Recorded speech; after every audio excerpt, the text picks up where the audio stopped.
Good morning. We are back here again on Vancouver Island, and we are up in Campbell River, and today we're going to be going foraging. We are going to be looking for some mushrooms. We're with James, his girlfriend, his kid, and Mark from Germany. And yeah, we got our knives, and we're going to go find some mushrooms. You got to be careful though. A lot of the mushrooms can be poisonous, so you need to know which ones you're picking and which ones not to pick, and how to properly pick them. So James is an expert at foraging, and we're going to go follow his lead and see what we can find.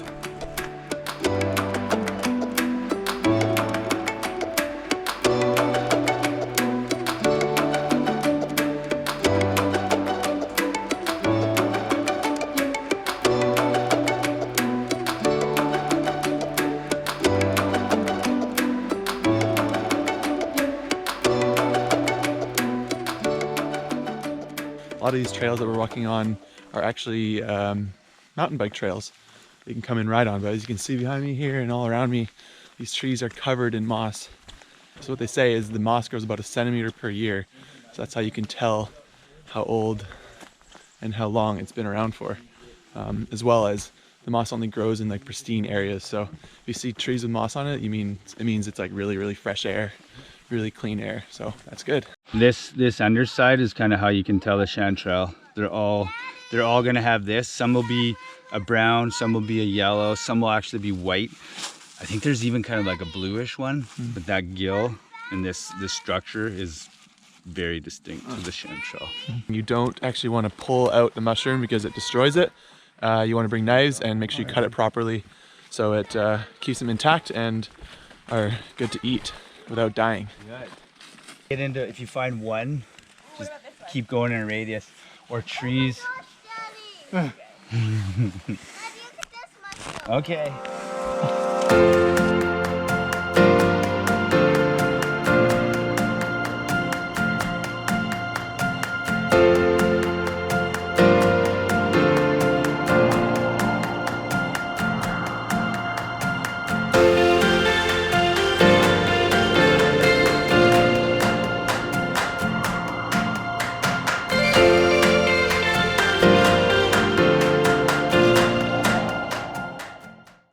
So as you can see here, down below, there is some orange little tentacles that are coming out beside this white mushroom, and it's called coral, and you can actually eat this stuff, but it's not fully grown in yet.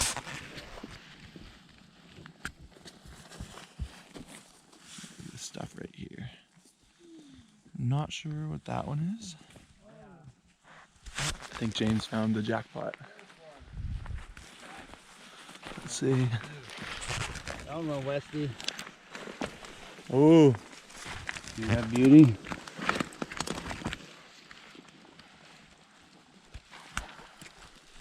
nice. Beauty. Look at that. Oh yeah. Oh, that's a good one. Oh, Look at that. monsters. Another one. We better take our packs off and just work here for a bit. Awesome. Look at this one. There's some good sized ones. Yeah.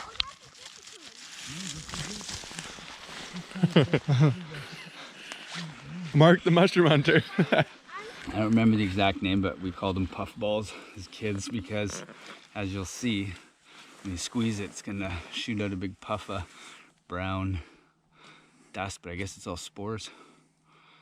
You want to do it? Let's see it.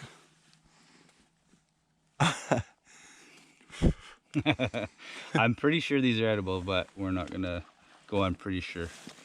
We'll have to find out. You want to see, Westy, a puff ball? Whoa. Again. That's, I think, it. Whoa. That's interesting. Mm-hmm. So what are those called?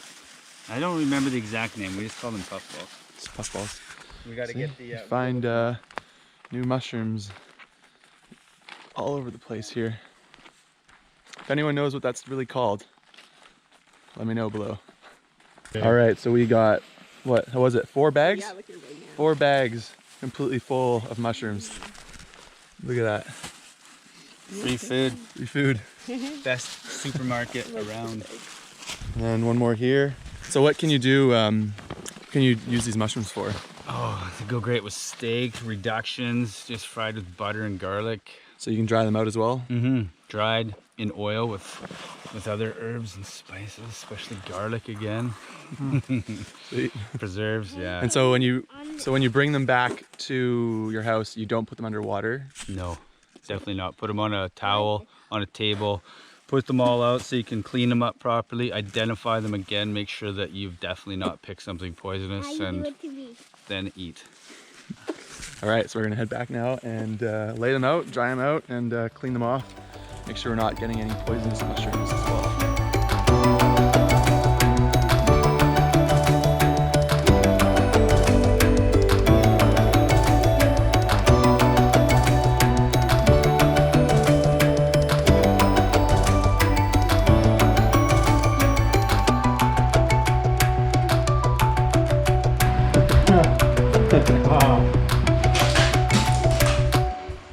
Yeah. So this was from about an hour of collecting mushrooms.